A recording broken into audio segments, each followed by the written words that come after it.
Good morning. Today in this part we will read about coming of the British and the revolt of 1857 and learn about discovery of a sea route to India, East India Company, Battle of Plassey, exploitation of Indians by the British, revolt against the British. And in this first part, we will learn discovery of the sea route to India and East India Company of this lesson. So, some information are here which we need to know. They are 100 years ago, India was under the control of British.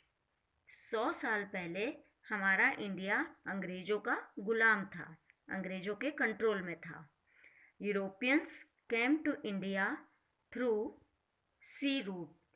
European India में आए किसके? सी root के through आए, अपना business के व्यापार करने के पर्पस से यहाँ पर इंडिया में आए थे.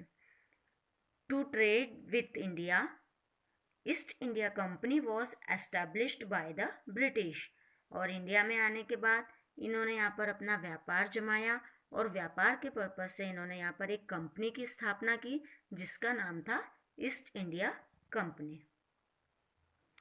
In ancient time India was famous for its spices, cotton textiles, jewelleries and pearls. प्राचीन काल में इंडिया स्पाइसेस मीन्स मसाले, कॉटन टेक्सटाइल मीन्स सूती कपड़ों की मीलें, ज्वेलरीज गहने एंड पर्ल्स सोना चांदी जवाहरात आदि के लिए फेमस था. यहाँ पर ये भरपूर मात्रा में पाए जाते थे. Indian goods were in great demand all over the world. और ये सारे जितने भी हमारे इंडिया में ये सामान पाया जाता था, इसकी डिमांड पूरे वर्ल्ड में सबसे ज़्यादा थी. स्पेशली इन यूरोप, ज़्यादातर यूरोप में. It had been trading with Rome and Greece for centuries. और इसी कारण से रोम और ग्रीस में जो हमारा के साथ व्यापार था वो कई सदियों तक चला. The Arabs were among the first to come to India for trade. व्यापार के सिलसिले में इंडिया में सबसे पहले जो आने वाले थे वो अरेबियंस थे.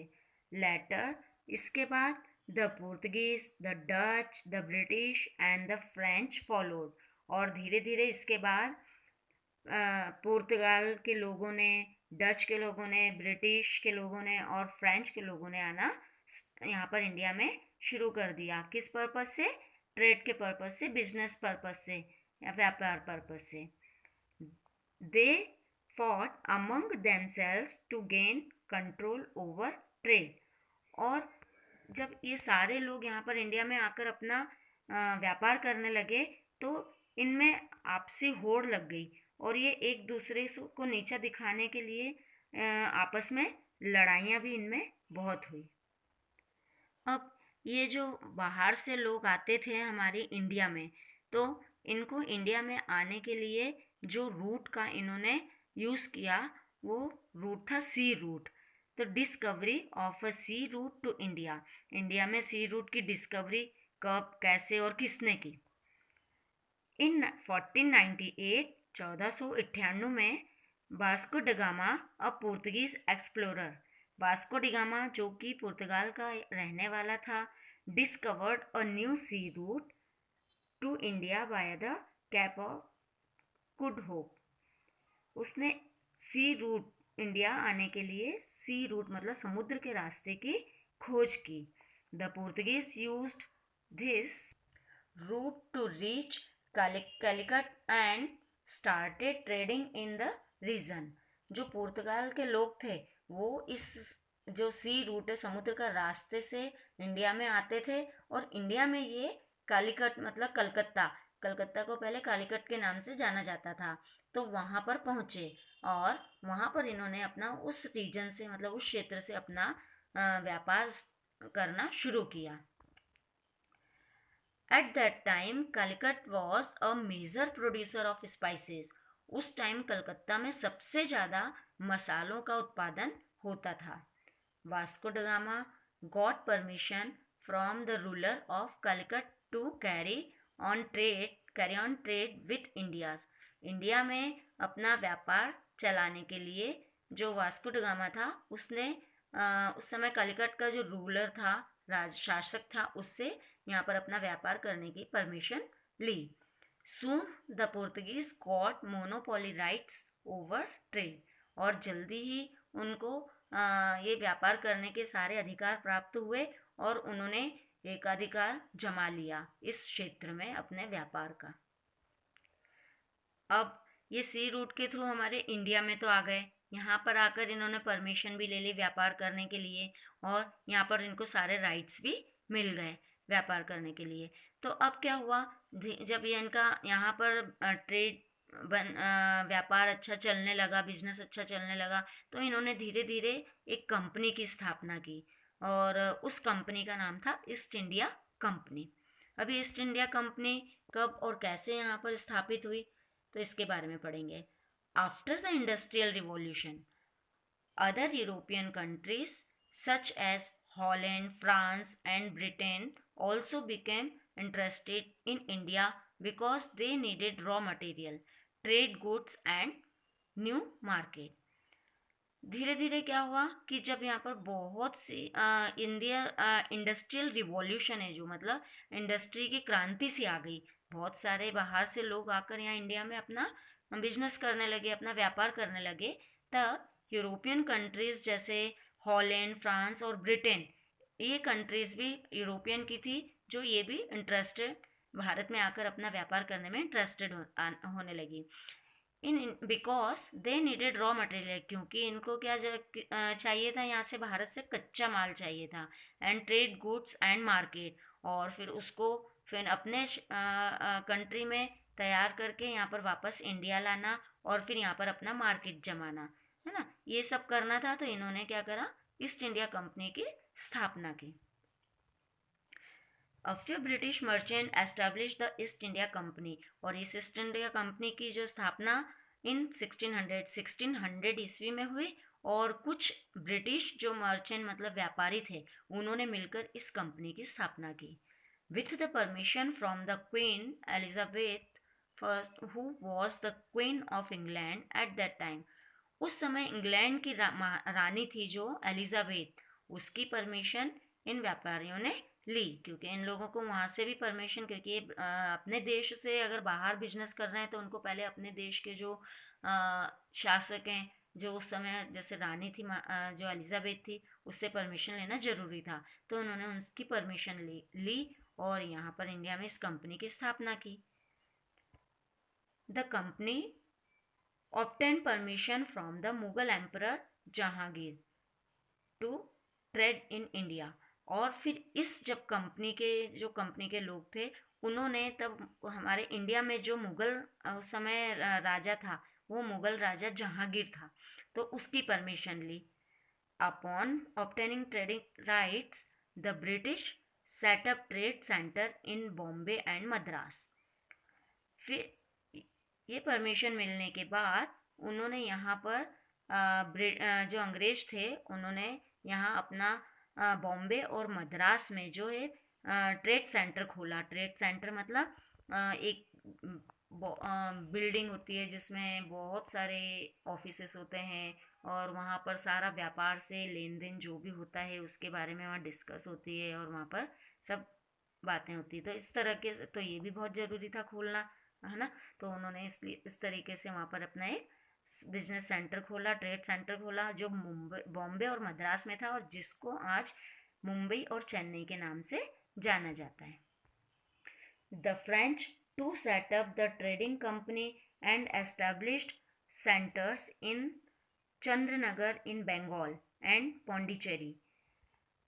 इसी तरह फ्रेंच के जो लोग थे, उन्होंने भी यहाँ पर अपना व्यापार जमाने के लिए एक कंपनी की स्थापना की, और जो बंगाल में चंद्रनगर में थी और पौंडीचेरी में थी। पौंडीचेरी जिसको अब पुडुचेरी के नाम से जाना जाता है।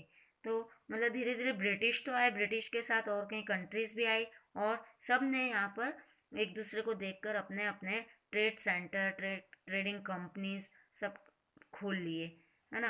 धीरे धीरे क्या हुआ, जैसे क्या उस समय आपने देखा होगा कि जैसे अभी हमारे इंडिया में पहले चाइना का बना हुआ माल बहुत बिकता था, है ना। तो ये आपने सुना भी होगा कि धीरे धीरे क्या हुआ, जब दिवाली के टाइम या कोई भी फेस्टिवल होता था तो उस टाइम पे सब लोग ज़्यादातर चाइना का माल खरीदते थे, और वो सस्ता भी था।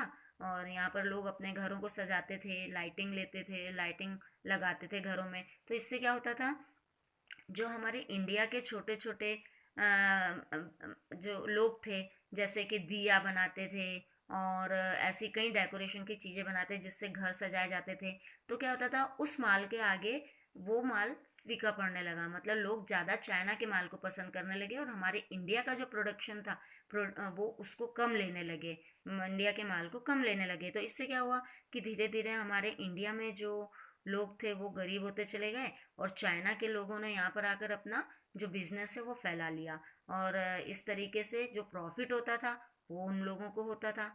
तो हमारे ज़्यादातर लोग जो इंडिया के भी उसी को लेना पसंद करते थे। और अब क्या हुआ, धीरे धीरे जब लोग जागरूक हुए तो उस माल को उन्होंने क्या करना शुरू कर दिया, बायकॉट करना शुरू कर दिया, और अब अपना धीरे धीरे स्वदेशी माल अपनाने लगे, अपने देश का बना हुआ जितना भी माल है। और इस तरह से आपने सुना भी होगा कि अब हम अपने इंडिया को क्या बनाना चाहते हैं, आत्मनिर्भर इंडिया, है ना। आपने मोदी जी के सुना होगा कि आत्मनिर्भर इंडिया है अब हमारा जो बनेगा। तो अब हम उस चाइनीज़ माल का बायकट करके हम अपने इंडिया के माल को ही खरीदेंगे। और इसी तरह से जब हमारा भारत में अंग्रेज लोग आए ना, तो इन्होंने भी इसी तरह से अपना जो ये ट्रेड बिजनेस है, अपना व्यापार है, यहाँ पर जमा लिया था। तो धीरे धीरे क्या होने लगा कि इन लोगों की इतनी सारी कंपनीज यहाँ पर बन गई, और इतने सारे इन्होंने अपना माल बेचना यहाँ पे शुरू कर दिया कि हमारे इंडिया के लोग इनका माल ज़्यादा लेने लगे, और जो हमारे स्वदेशी माल था इंडिया में बना हुआ उसकी खपत कम होने लगी। तो धीरे धीरे ये लोग क्या होने लगे, इनको मुनाफा ज़्यादा होने लगा, इनको जो और हमारे जो इंडिया के लोग थे वो धीरे धीरे गरीब होते चले गए। और जब इंडिया के लोग गरीब होते चले गए तो क्या हुआ, उससे धीरे धीरे हमारे इंडिया के ही लोगों पर ये लोग अधिकार जमाने लगे और उनको अपना गुलाम बनाने लगे। और इन्होंने इतना ज़्यादा यहाँ पर अपना व्यापार फैला लिया कि लोग चाहकर भी अपना सामान नहीं बेच सकते थे, क्योंकि ये लोग अपना सामान यहाँ से कच्चा माल ले जाते अपनी कंट्री में, फिनिश्ड माल मतलब बनाकर वहाँ से यहाँ पर वापस लेकर आते थे, और टैक्स सहित उनसे यहाँ पर बेचते थे। तो यहाँ पर जो हमारे इंडियंस हैं वो उनको लेना ही पड़ता था। उन्होंने अपना एक अधिकार जमा लिया था, अंग्रेजों ने इंडियन को ही धीरे धीरे ये गुलाम बनाने लगे थे।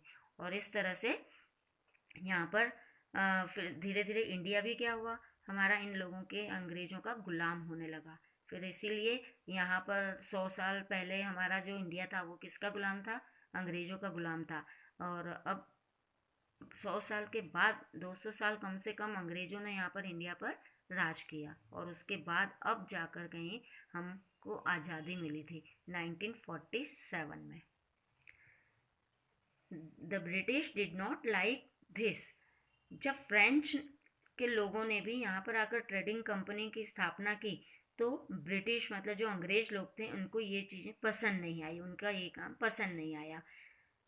क्योंकि क्यों नहीं पसंद आया, क्योंकि जब वो उन लोगों का दूसरे लोग जब आ जाते हैं तो धीरे धीरे उनका जो माल है बिकना कम हो जाता है ना, और उनको प्रॉफिट कम होता है। तो ये चीज़ उनको अच्छी नहीं लगी।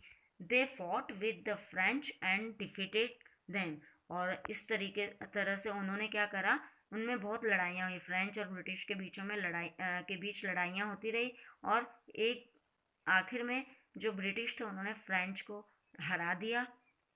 एज अ रिजल्ट, और इसका नतीजा क्या हुआ, the French were restricted to trade only in Pondicherry. और जो ये फ्रेंच के लोग थे, हारने के बाद ब्रिटिश से अब ये इनको रिस्ट्रिक्ट कर दिया गया कि अब ये पौंडीचेरी के अलावा दूसरी जगह अपना व्यापार नहीं कर सकते। So in this part we will learn about discovery of sea route to India and East India Company. Now in next part, we will learn about the Battle of Plassey. Thank you and have a nice day.